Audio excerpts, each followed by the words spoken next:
નમસ્તે વિદ્યાર્થી મિત્રો,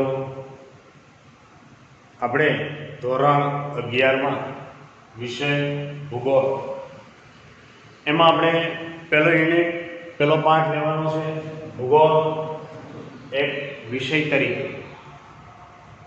તો વિદ્યાર્થી મિત્રો, અત્યાર સુધી આપણે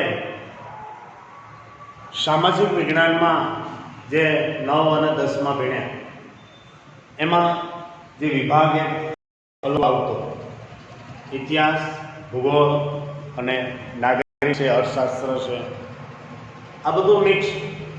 પરંતુ હવે આપણે 11મા ધોરણમાં એક અલગ વિષય જે ભૂગોળ વિષય એના અભ્યાસ આપણે કરવાનો છે। તો અહીંયા આપણે જોવાનું છે ભૂગોળ એક વિષય તરીકે। તો વિદ્યાર્થી મિત્રો, આપણે જોઈએ કે 10+1 ભૂગોળનો એક સ્વતંત્ર વિષય તરીકે અભ્યાસ કરવાનો છે। ભૂગોળ એક ખૂબ જ મજાનો એક વિષય છે કે એમાંથી આપણે ઘણું બધું જાણવા મળે છે। આ વિષયમાંથી આપણને ઘણું બધું જાણવા મળે કે ભૂગોળ અને વિજ્ઞાન વચ્ચે ખૂબ જ ગાઢ અનુબંધ છે।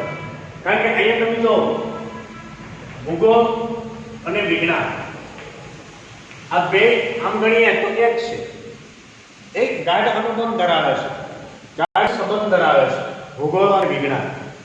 કારણ કે ભૂગોળ એક ભૌગોલિક ઘટનાઓ છે। ભૂગોળ છે તો કે એક ભૌગોલિક ઘટનાઓ છે, તો એ વિજ્ઞાન રૂપે એની રિસર્ચ કરવામાં આવે છે, સંશોધન કરવામાં આવે છે। તો અહીંયા એ જ આપણને કીધું કે ભૂગોળ અને વિજ્ઞાન છે એ તો કે ગાઢ સંબંધ છે એ ધરાવે છે। એટલે ભૂગોળમાં તમે તો કે પૃથ્વીનું વાતાવરણ, ભૂગોળમાં આપણે તો કે પૃથ્વીનું વાતાવરણ, મુદાવરણ, સંસાધનો, જલાવરણ, માનવી પ્રવૃત્તિઓ અને એના તો કે આંતર સંબંધો વિશે જાણકારી મેળવશો। કે ભાઈ પૃથ્વીનું ખાસ કરીને જોઈએ તો કે આ જે પૃથ્વી છે તો આ પૃથ્વીનું ખાસ તો કે ભાઈ વાતાવરણ કેવું છે, પૃથ્વીનું જે વાતાવરણ છે કેવું છે, વાતાવરણમાં પાસે તો કે મુદાવરણ, એમાં સંસાધનો, એમાં તો કે સંસાધનો જે પૃથ્વી છે તો પૃથ્વીનું મેન તો કે વાતાવરણ કેવું છે, પછી એમાં મુદાવરણ કેવું છે, સંસાધનો કેવા છે, તો અહીંયા આ બધી રીતે આપણે જોઈએ। અને એમાં ખાસ તો કે જલાવરણ, એમાં તો કે જલાવરણ છે। આ રીતે આપણે જોઈએ કે આ બધા જે પૃથ્વી એમાં તો કે પૃથ્વીમાં વાતાવરણ, મુદાવરણ, સંસાધનો અને જલાવરણ છે। તો અહીંયા આ બધી માનવી પ્રવૃત્તિઓ અને એના આંતર સંબંધો વિશે આપણે તો કે અહીંયા ભૂગોળમાંથી જ્ઞાન છે કે જાણકારી મેળવશો। તો આપ સૌના મનમાં એક જ પ્રશ્ન થતો હશે, આપ સૌના મનમાં એક જ પ્રશ્ન છે એ થતો હશે કે ભૂગોળ શા માટે શીખીએ છીએ, ભૂગોળ શા માટે આપણે શીખવું જોઈએ, ખરું ને? તો આજે તમારા પ્રશ્નોના જવાબો શોધવા, સમસ્યાનું સમાધાન કરવા ભૂગોળના તો કે વિશ્વમાં પ્રવેશ કરીએ। ભૂગોળનો જે વિશ્વમાં પ્રવેશ કરીએ કે ભૂગોળ શું છે, ભૂગોળ શું છે એની વાત આપણે કરીએ વિદ્યાર્થી મિત્રો, તો આપણે વધારે ખ્યાલ આવશે।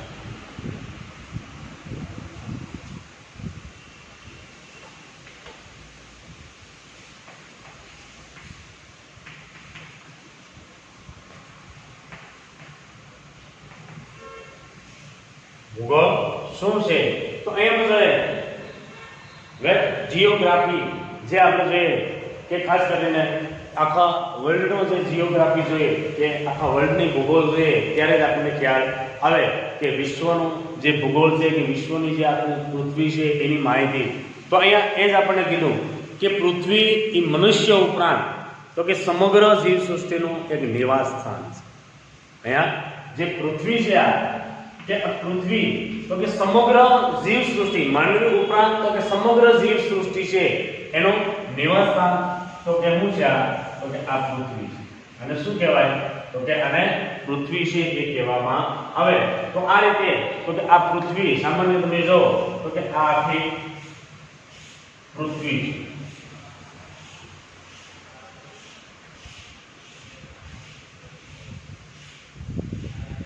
તો આ રીતે આપણે જોઈએ કે આ આખી પૃથ્વી કે આમાં તો કે ભાઈ માનવી ઉપરાંત તો કે દરેક જીવ સૃષ્ટિઓ છે એ જોવા મળે છે।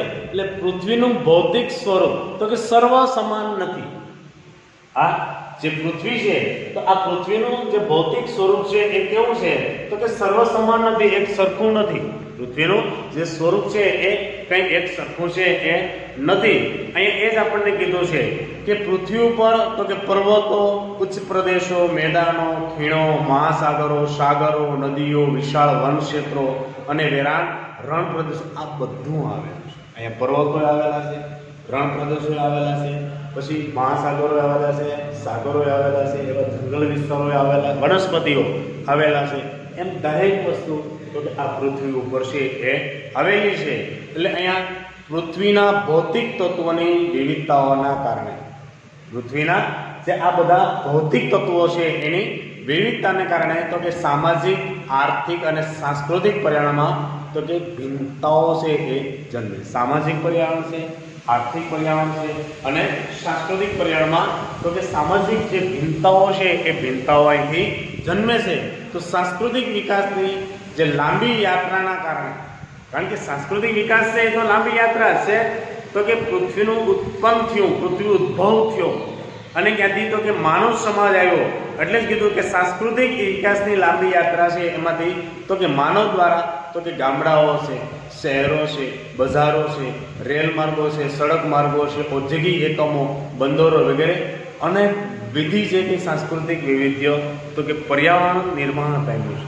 કારણ કે આ તો પ્રાચીન સમયથી આપણે છે કે પૃથ્વીનો ઉદ્ભવ થયો, સાથે સાથે માનવનો ઉદ્ભવ થયો અને ત્યાંથી આવી બધી પરિસ્થિતિઓ છે એ જોવા મળે કે ભાઈ સડકોનું નિર્માણ થયું છે, રેલ માર્ગોનું નિર્માણ થયું છે, શહેરો અને ગામડાનું નિર્માણ થયું છે ટેપ બાય ટેપ. કારણ કે પહેલાં શહેરો ગામડા આવ્યા, એમાંથી શહેરોનો વિકાસ થયો, રસ્તાઓનો વિકાસ થયો, રેલમાર્ગનો વિકાસ થયો, ઉદ્યોગોનો વિકાસ થયો. એમ આ અનેક વિધિ રીતે તો કે સાંસ્કૃતિક વૈવિધ્યવાળું પર્યાવરણ તો કે નિર્માણ પામ્યું છે. તો કેટલાક પ્રદેશોમાં તો કે માનવી પ્રતિકૂળ, કેટલાક પ્રદેશોમાં તો કે માનવીનો પ્રતિકૂળ ભૌગોલિક પરિસ્થિતિને આધીન બન્યું છે. કારણ કે માનવીને જે પ્રતિકૂળ છે કે જ્યાં વિકાસ છે, ટૂંકમાં કહે તો જ્યાં શું જોવા મળે છે વિકાસ, જ્યાં વિકાસ છે તો આ વિકાસમાં એટલે કે માનવીની જે પ્રતિકૂળ છે ત્યાં એ રીતે આપણે જોઈએ તો કે ત્યાં ખાસ કરીને તો કે અનેક એવી રીતે આપણે જોઈએ કે પરિસ્થિતિને આધીન બન્યો. જ્યાં વિકાસ છે ત્યાં તો કે માનવ છે એ રીતે રહ્યો.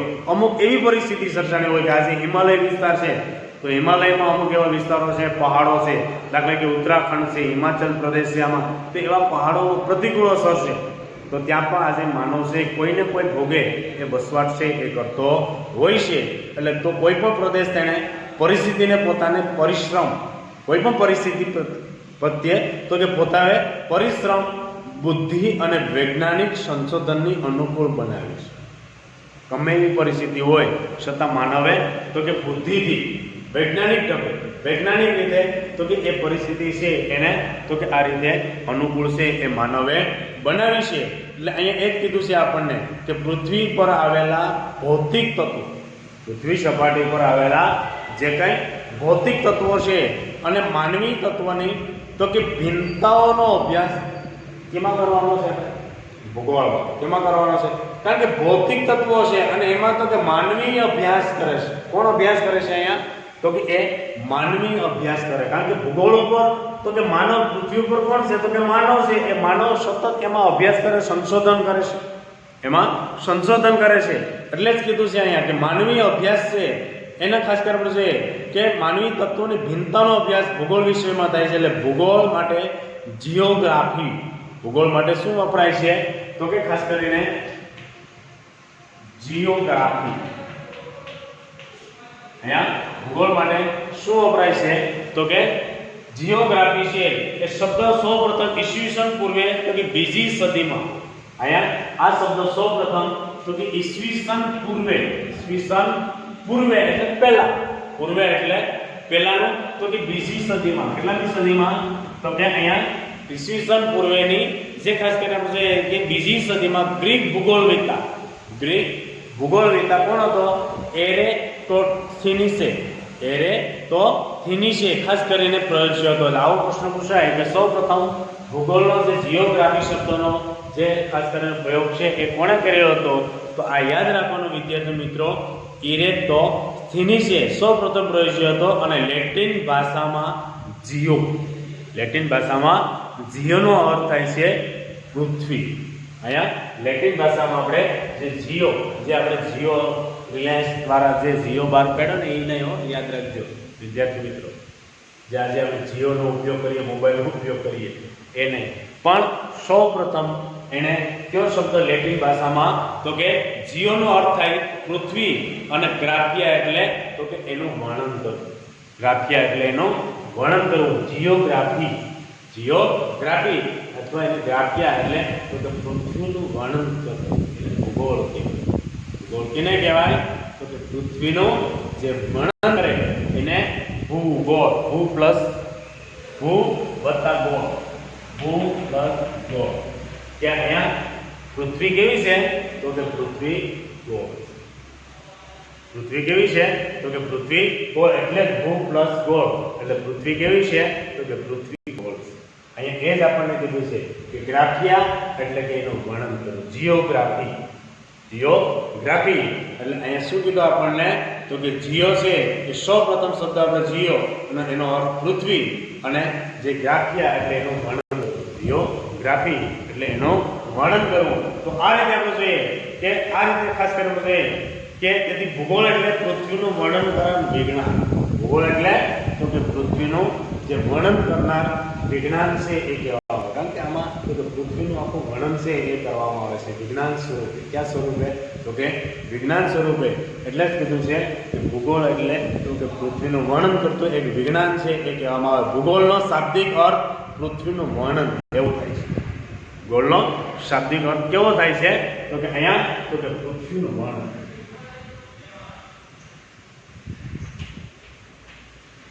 અહીંયા શું થાય છે તો કે પૃથ્વીનું વર્ણન કહેવામાં આવે છે. કે જીઓગ્રાફી છે આ રીતે તો કે પૃથ્વીનું જે વર્ણન, તો પૃથ્વી સપાટીનું પદ્ધતિસરનું વર્ણન કરતું ખાસ કરીને વિજ્ઞાન એટલે ભૂગોળ. પૃથ્વી સપાટીનું જે પદ્ધતિસર જે ખાસ કરીને આપણે જોઈએ કે અભ્યાસ કરતું વિજ્ઞાન એટલે એને વિજ્ઞાન એટલે ભૂગોળ કહેવામાં આવે. અને પૃથ્વીના તો કે જે પ્રદેશોમાં અભ્યાસ કરવાનો હોય, પૃથ્વીના કોઈ પણ પ્રદેશનો અભ્યાસ કરવાનો હોય તેના સ્થાન, એનું ભૂપોષ, એની આબોહવા, એની વનસ્પતિ, એનું પ્રાણી સૃષ્ટિ, એની ખેતી તથા બાગાયતી પાક, ખનિજ સંસાધનો, ઔદ્યોગિક પરિવહનો તેમજ એ પ્રદેશમાં વસવાટ કરતા માનવી સમુદાય અને તેની પ્રવૃત્તિ વગેરે વિશે તો કે વ્યવસ્થિત માહિતીનો સમાવેશ કેમાં કરવામાં આવે છે તો કે ભૂગોળ. કેમાં કરવામાં આવે છે આ બધો તો કે ભૂગોળમાં કરવામાં આવે છે. તો આ રીતે આપણે જોઈએ કે પ્રસિદ્ધ ભૂગોળવેતા હાર્ટન સોન, ખાસ ધ્યાન રાખજો, હાર્ટન સોન પ્રસિદ્ધ ભૂગોળવેતા કોણ હતો તો કે ખાસ કરીને આપણે જોઈએ કે હાર્ટન સોને. એના મત અનુસાર કે ભૂગોળ એક એવું વિજ્ઞાન છે, ભૂગોળ એક એવું વિજ્ઞાન છે કે જે પૃથ્વીના એક સ્થાનેથી તો કે બીજા સ્થાન સુધીના પરિવર્તનશીલ સ્વરૂપોનું વર્ણન તો કે માનવ સંસારના રૂપમાં, એના રૂપમાં તો કે માનવ સંસારના રૂપમાં કરે છે. કારણ કે એક છેડેથી બીજા છેડે સુધી, એક છેડેથી બીજા છેડે સુધી અથવા આ છેડેથી આ છેડે સુધીનું જે વર્ણન કરવામાં આવે, શું કરવામાં આવે છે તો કે જે વર્ણન છે એ કરવામાં આવે છે. તો આ રીતે આપણે કે હાર્ટન સોએ એવી રીતે કીધું છે કે માનવ સંસાર રૂપમાં ખાસ કરીને કે પરિવર્તનશીલ, કારણ કે એક છેડેથી બીજા છેડે જાઓ એમાં ઘણું બધું પરિવર્તન છે એ જોવા મળે છે, એટલે જ એને તો કે પરિવર્તનશીલ છે એ કહેવામાં આવે.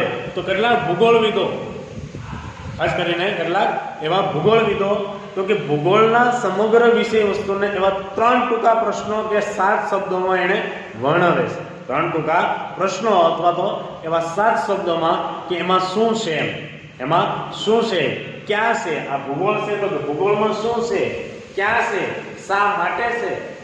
આ રીતે આપણે કે with is, where and why of E. એટલે એનો સમાવેશ કે ભાઈ ભૂગોળનું કાર્યક્ષેત્ર તો કે પૃથ્વી જેટલું વિશાળ હોવા છતાં, આ ભૂગોળનું જે કાર્યક્ષેત્ર તો કે પૃથ્વી જેટલું વિશાળ હોવા છતાં એમાં મુખ્ય 2 પરિબળોનો અભ્યાસ થાય છે. કયા પરિબળો? એક પ્રાકૃતિક અને બીજો છે સાંસ્કૃતિક.